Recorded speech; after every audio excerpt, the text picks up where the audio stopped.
Karibu tena katika Ruwaha TV. Hii ni moja kati ya kipindi chako pendwa kinaitwa Jumba la Filamu ama Jumba la Tamthilia. Tutakuelezea habari mbalimbali kuhusiana na masuala mazima ya filamu, ya tamthilia na maigizo yoyote yale ambayo yanafanyika nje na ndani ya Tanzania. Na leo niko na mtu mmoja hapa kutoka pande fulani hivi. Nafikiri mwenyewe atatupa maelezo zaidi. Awali ya yote ningependa nikuuliza, Kiungo ni nani?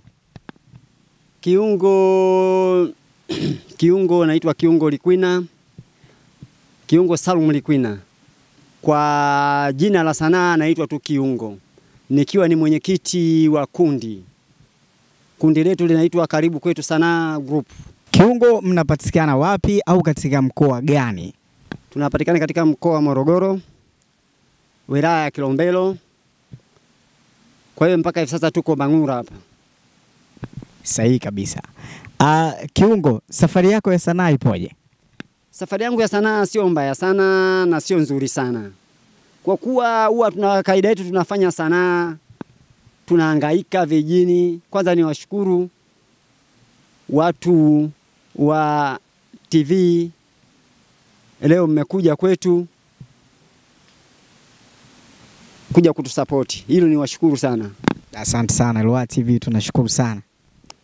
Yaani kiasi kwamba sijawahi kuona watu wanakuja kwa watu wa TV wanakuja kuwatafuta wasanii wetu kuja kuangalia wasanii huku.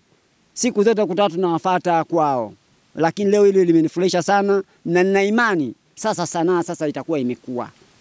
Na hata mimi sasa nitazidi kuongeza juhudi. Ukiwa kama Kiungo kwenye hii tamthilia, maungano yenu nyie kati ya Karibu Kwetu Arts au Karibu Kwetu Sanaa Group na SS African Arts Studio, ukoje huo ukaribu wenu? Ukaribu wetu kwa kweli niseme ni mzuri. Kwanza niwapongeze kama kabla kadi nilivyoongea awali. Ukaribu wetu kwanza niseme tu tuko nao vizuri kiasi kwamba watu wamekuja kutufuata mpaka huku kuja kutuona na wamependa kazi yetu, wameona tunajituma. Leo kama bora watutembelee na sisi tumeona na hivi sasa na kazi tuliyofanya ni kazi ya uhakika. Tunaomba wadau sasa waweze kuiangalia, wengi wanadhani wataipenda. Tumefanya kazi vizuri. Kwa kweli tumefanya kazi vizuri sana. Sawa. Katika hiyo nafasi ambayo umecheza katika hii tamthilia ambayo tunaenda kuizindua, maana inaweza kawa ni surprise, ni sehemu gani ambayo wewe umecheza humo ndani?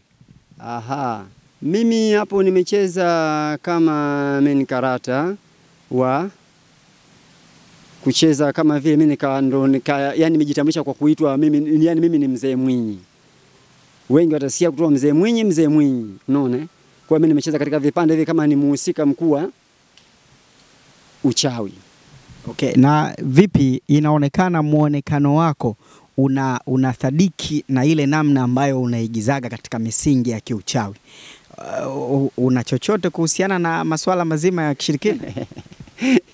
Hapana. Unaona? Kwa kuwa hizi wanasema sisi hii sanaa kama sanaa, wanapewa sanaa inabidi ufanye vitu kiasi kwamba watu wavione na wafurahi. Unaona? Na mimi nilichokuja kufanya ni kweli. Nikasema ngoja mbona kuna 1 2 3 ngoja tufanye kazi, tunaangalia watu jinsi gani tunavyoishi katika mazingira yetu. Mazingira tunaishi kwa kutegemeana.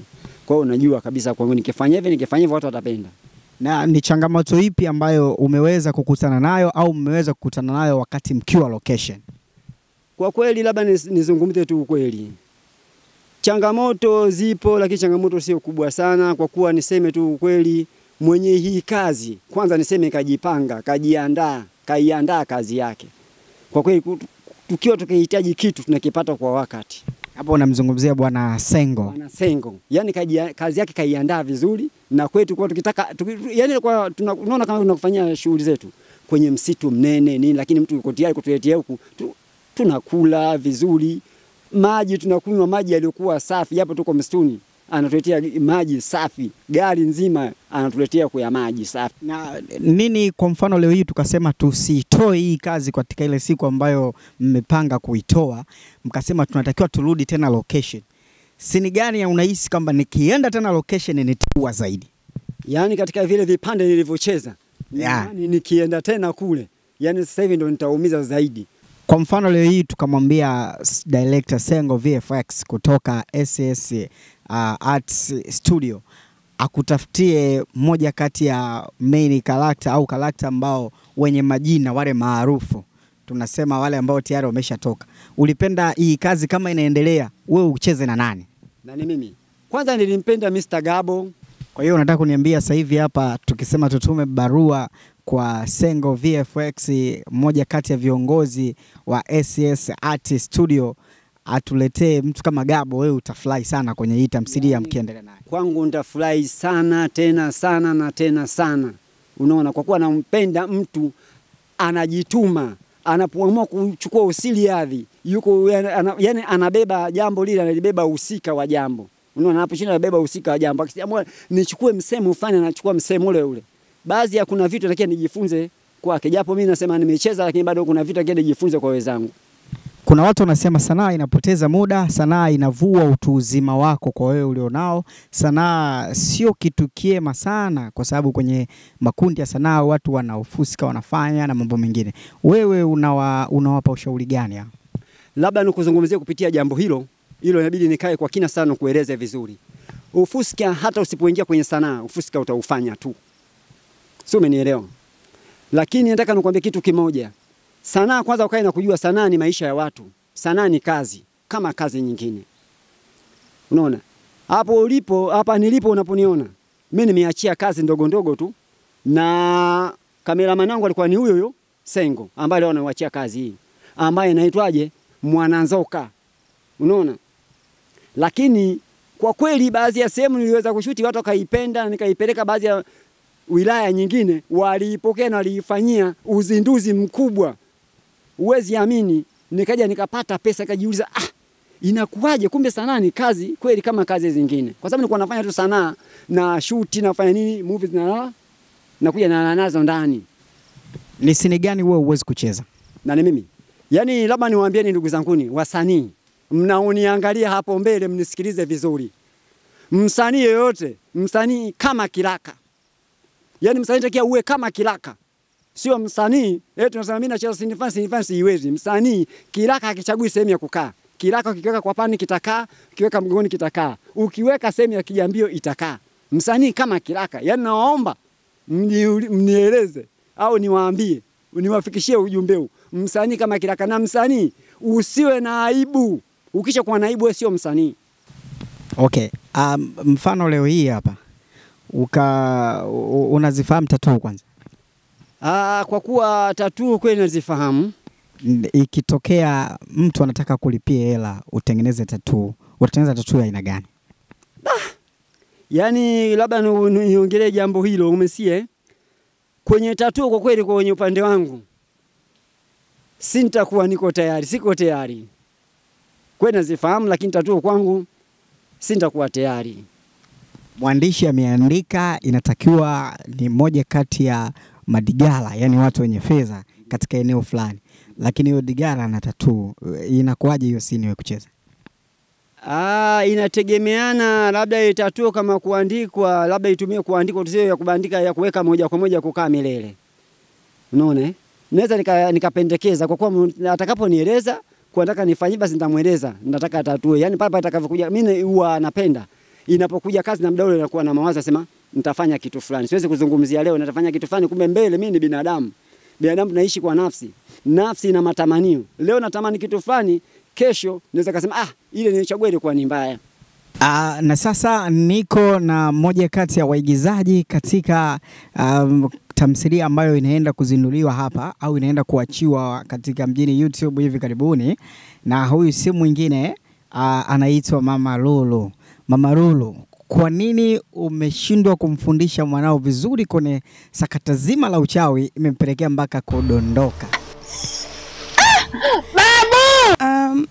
Lulu niliamua kumpeleka kwa Mzee Mwinyi kwa sababu akiwa na mimi huwa anadeka sana. Kwa hiyo nikaamua kumpeleka kwa Mzee Mwinyi ili akamfundisha jinsi gani ya kutumia uchawi kupaa.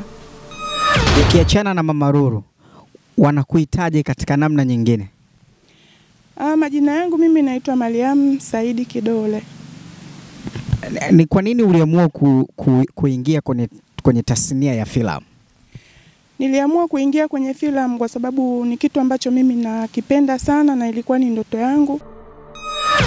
Okay, ni aina gani ya chakula ambacho mmetuandalia kwenye tamthilia yenu hii ambayo mnaenda kuiachia hivi karibuni huko mjini YouTube? Mle kinachoongelea zaidi ni mapenzi, umbea, pamoja na uchawi, kwa sababu uchawi ni vitu, yani tuseme kwamba mapenzi huwa yanasababisha vitu vingi sana. Kwa hiyo mara nyingi sana mapenzi huwa yanaharibu mambo mengi. Kwa mfano kama mimi Mama Lulu nimemkabidhi kitu kikubwa sana binti yangu akae nacho. Kwa hiyo anapoingia kwenye mapenzi kile kitu kinapungua nguvu na sisi tunashindwa kufanya kazi zetu. Kwa hiyo na ndio maana nikawa namfuata yule kijana kumkemea kwamba sihitaji mahusiano na binti yangu ili tu kulinda kile kitu ambacho tulichomkabidhi binti yangu Lulu. Kwa namna ya uchawi ambavyo ulivyotengenezwa mule na SS African Art Studio, inaonyesha kama ni kweli hivi. Je, kuna mahusiano yapi hapo kati ya wewe na uchawi katika maisha ya uhalisia? Mahusiano ya kati ya uchawi na katika maisha ya uhalisia yani uchawi ni sehemu ambayo mimi katika familia yangu ni kitu ambacho sisi tunakiamini sana. Umeona? Na ndio maana nimeweka mkazo sana kukabidhi kile kitu baada ya kuona kinatafutwa, tukaamua kumkabidhi binti yangu Lulu ili aweze kukilinda kile kitu. Na ndio maana kuna sehemu fulani kuna binti akawa analeta umbea. Nilimuita pia naye kumuonya baada ya kufika kwangu. Nilimuonya ili ni kwamba nikufundisha kwamba muda mwingine mdomo woga unaponza. Alafu kitu kingine na ujeuri huwa haufai. Unaweza kumdharau mtu ambayo hapaswi kudharauliwa. Mwisho wa siku unakuja kujistukia huko sehemu mbaya. Ni kitu ambacho kilichompata Zuena. Kuna watu katika jamii ya uchawi ya ukweli hiyo sasa. Wewe umefanya uigizaji. Kuna watu wametoka huko jamii ya uchawi, wamependa namna ulivyoigiza. Wanatamani ujiunge nao kwenye masuala zima la uchawi. Uko tayari? Hapana. Hiyo sipo tayari kwa kweli. Unawaambia nini mashabiki kwa ajili ya kwenda kuiachia hii tamthilia mpya ili waweze kuifuatilia kwa wingi, tufunge jarada katika huo mfumo? Mimi nilikuwa nawaomba mashabiki ambao watakaofuatilia filamu yetu waipokee kwa uzuri. Pale ambapo tumekosea tunaomba watusamee. Ila tunapozidi kwenda tutazidi kufanya vizuri zaidi. Ila kikubwa tu kwamba waipokee vizuri filamu yetu na ndio kwanza tunaanza. Kwa hiyo tunatumaini kwamba mbele tunaweza tukafanya vizuri zaidi endapo Mwenyezi Mungu atatujalia. Asante Lua TV, nashukuru sana. Kwa majina naitwa Yahaya Baimu Wandu, ni mkazi wa hapa Lua, pia ni mwanasanaa wa kundi la Karibu Kwetu Sanaa Group, nikifahamika kwa jina la sanaa ni Tungo. Okay. Tungo, wewe ni sehemu ya mwalimu au ya ualimu kwenye masuala zima la sanaa kwenye kikundi chenu au kwenye makundi mengine yoyote ambao watahitaji mwalimu design kama ya kwako. Ni kitu gani ni bora au filamu ipi itakuwa bora? Kama filamu itamfuata msanii au msanii ataifuata filamu? Filamu bora filamu imfuate msanii, sio msanii kuifuata filamu. Kwa hiki ambacho mnaenda kukiachia siku ya hivi karibuni, hii inaweza ikawa Jumamosi, Jumapili, etc. Hii ni season au ni series? Hii ni series, sio season. Katika hii kazi ambayo tunaenda kuiachia hivi karibuni, umeshiriki kwa asilimia ngapi ukiwa kama mwalimu? Mimi nimshukuru director Sengo, nimeshiriki vile alivyoniambia. Nimecheza serious comedy, nikacheza serious. Okay. Na sehemu gani ambayo wewe unajua kwamba hii ni kipangwa huwa na huwa? Mimi nikipangwa nikivaa uhusika wa uchawi nitaua. Nikicheza kama omba nitaua. Nikicheza kama mtu mkiwa au yatima nitaua. Najiamini, najikubali. Nini kifanyike ukiwa kama mwalimu pale tu mwanafunzi wako unapokuwa na changamoto ya kutoa machozi? Kuna mbinu ipo. Aiza tunatumia, unaweza kumpiga viboko vitatu na akalia, au ukamkumbusha matukio kama kafiwa, kaumizwa. Pia ni njia nzuri sana kisanaa kumfanya mwanafunzi afanye sanaa vizuri. Ama kukodoa macho, yani unamtoa macho akodoa hivi chozi linatoka kwa muda mchache tunashoot. Hivi kukodoa ni lugha gani? Kukodoa yani ni kukodoa. Iko ni Kiswahili sasa hapo. Iko ni Kiswahili mpaka tupitie kwenye kamusi ili Kiswahili iko. Ni Kiswahili utofauti kati ya script na scene ni nini? Script ni vitendo ndani ya scene. Moja kwa moja tumekutana, tunasema kuna machawa mabosi, lakini hapa leo tunaye chawa wa wachawi. Hebu tumsikilize na yeye. Karibu sana. Kwanza nishukuru na karibia, na pia nimefurahi leo TV Ruaha kututembelea. Nimefurahi sana. Ilikuwaje director akakuona unafaa kuwa chawa au kuwa mmoja kati ya wapelelezi wa kichawi? Unajua, kwanza nataka tutambue sanaa ni kazi kama kazi nyingine. Na kama msanii unapopewa scene, wanaangalia je, hii scene amecheza kama inavyotakiwa. Kwa hiyo wanaangalia jinsi ya uchezaji wako wa scene ambao unavyopewa, na ndipo mwandishi au director anapendekeza kwa wewe ucheze katika kipande hicho. Ni nini ambacho unahisi uliooffer ukiwa kwenye mazoezi ikakulazimu wewe uwe mpelelezi wa kichawi?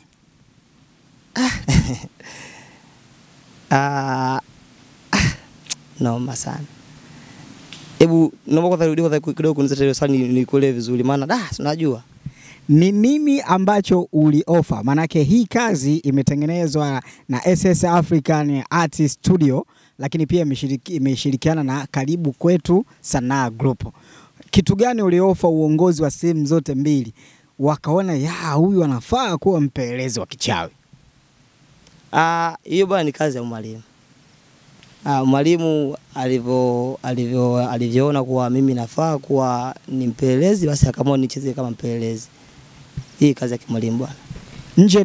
Nje na hiyo scene ambayo wewe umepewa ucheze, unahisi inaendana nini na mtaani kwa wewe ulivyo? Yani ni mambo mengi sana, kwa sababu kwa umri ambao nilikuwa nao mimi, kwa mtu haraka kuzani kwa mimi ni mchawi ni kazi. Sawa? Kwa hiyo kwa uhalisia yani imekuwa ni poa sana. Kwa sababu leo hii mimi nikiwa kama ni mchawi, mtu kunigundua ni kazi. Tena kazi kubwa sana. Kwa hiyo ilikuwa ni kama ni funzo fulani kwa mtu ambaye aliyekuepo mtaani au washabiki wetu ambao kwa mtaani, kujua kumbe hata wenye lika ya chini nao wanaweza kawa wachawi. Kwa sababu wanajua sasa hivi ni mchawi ni mtu ambaye alikuwa mzima au ni mzee. Kumbe sivyo ndivyo. Hata sisi vijana tunaweza tukawa wachawi pia na tusijulikanike. Mchawi ni nani? Mchawi ni nani? Yani hapo kwenye mchawi ni nani iko mimi, kwa sababu mimi sio mchawi. Ila kuniambia mchawi ni nani? Noma. Unajua ukiwa ujui masuala ya uchawi, alafu ukiambiwa mchawi ni nani? Noma.